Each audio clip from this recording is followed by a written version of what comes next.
Okay, so I'm gonna go over some of these activities, the grammar activities. I don't know if I'll make a video for every little grammar activity you have, but I may make one for the first few just until we all kind of get on the same page.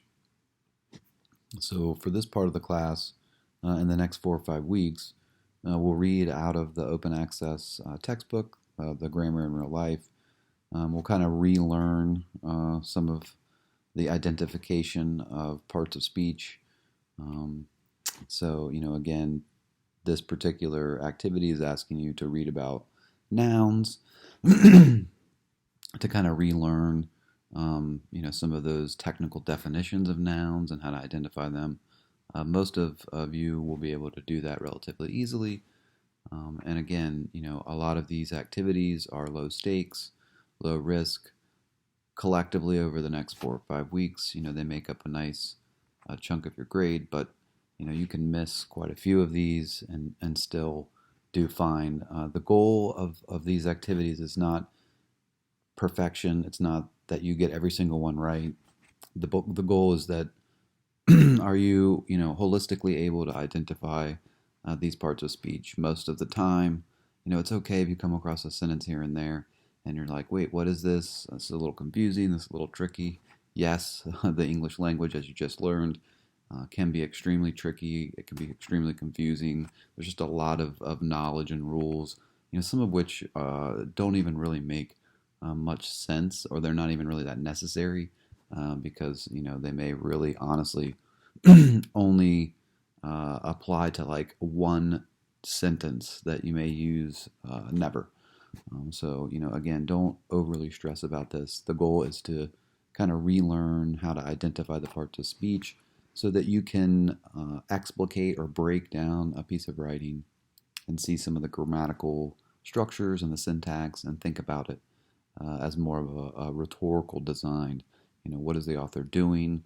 How are they putting these sentences together to create some kind of effect? That's really the goal. So these exercises over the next 4 or 5 weeks are really about the next half of the class when you're asked to investigate how a particular community uses language. In that assignment, I'll ask you to collect some written materials from that community, explicate some of those, identify the parts of speech in some of that written material, and then talk about some of the syntax and the grammar and the language and what it's doing and why it's doing it. So this first part of the course with these grammar activities, it's kind of relearning, rethinking about grammar and identification, through I guess a more college level frame and lens.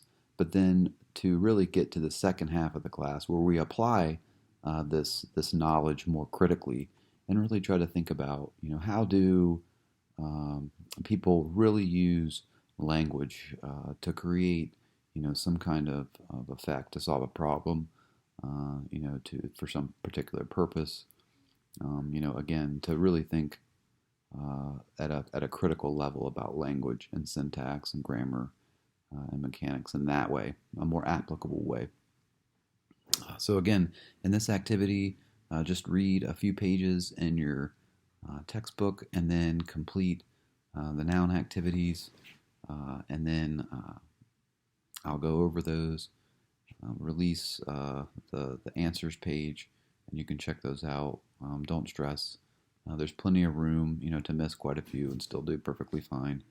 The goal, I would say, is, are you able to, identify, nouns, most of the time. Maybe in some cases it gets a little tricky, but for the most part, you should be able to identify these nouns with little frustration. All right, so hopefully that sets up some of these grammar activities a little bit more clearly for you, and that you see that this first half of class, we're really trying to make sure we're all on the same page, that we remember all of those things that we were taught about grammar, and to start thinking about grammar and language, in a little bit more critical, sophisticated way, and then to apply that in the next half. All right, I'll see you online.